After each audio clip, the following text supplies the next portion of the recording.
Hello friends, એકવાર ફરીથી આપ સૌનું તરાતરાના કિચનમાં સ્વાગત છે ને હું છું આપની કૃપાલી. આજે હું આપણા ગુજરાતીઓનું સૌથી ફેવરેટ શાક બનાવતા શીખવાડીશ, જેનું નામ છે ગાંઠિયાની સબ્જી. મિત્રો, આપણે ગુજરાતીઓ ગાંઠિયા ખાવામાં તો એકદમ ફેમસ છે અને બધા ગુજરાતીઓના ઘરમાં ગાંઠિયા તો હોય જ છે. રોજના શાક ખાઈને જ્યારે આપણે કંટાળી જઈએ તો આ ક્વિક શાક તમને જરૂર કામમાં આવશે. બસ દહીંમાં હળદર, મીઠું, મરચું નાખો, થોડું ઉકાળો ને ગાંઠિયા નાખો, ઇન્સ્ટન્ટ શાક રેડી. તો ચાલો બનાવવાનું શરૂ કરીએ.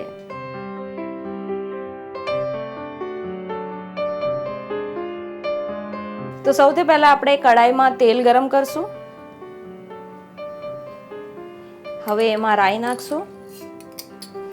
રાઈને તડતડવા દેશું. તમે જોઈ શકો છો કે રાઈ તડતડવા આવી છે. તો સૌથી પહેલા આપણે સ્લો કરશું ગેસને ને એમાં આપણે નાખશું દહીં, થોડી હિંગ, હળદર, લાલ મરચું, સ્વાદ અનુસાર મીઠું અને પાણી. બરોબરથી મિક્સ કરી લેશું. અને ધ્યાન રાખજો કે આ મિશ્રણને તમે સતત હલાવતા રહેજો, જેથી કરીને દહીં વધારે કડલ ના થઈ જાય. બરોબરથી મિક્સ કરીને આપણે એને 2 થી 3 મિનિટ સુધી કૂક કરશું. મિક્સ કરવા માટે વિસ્ક પણ યુઝ કરી શકો.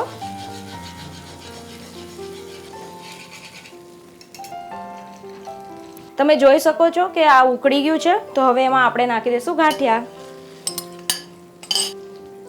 બરોબરથી મિક્સ કરીને 1 થી 2 મિનિટ માટે કૂક કરશું. વધારે કૂક નહીં કરતા, નહીં તો ગાંઠિયા બધું લિક્વિડ ચૂસી લેશે.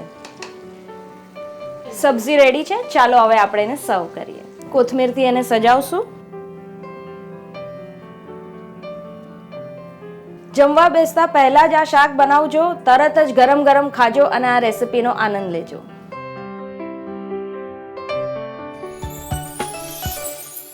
Download the Tarla Dalal app on your Apple and Android devices. Follow us on the Facebook and tarladalal.com. If you enjoy our recipes, click like. To see more of my recipes, click here. Please share your comments. I would love to hear them. I'm waiting for them.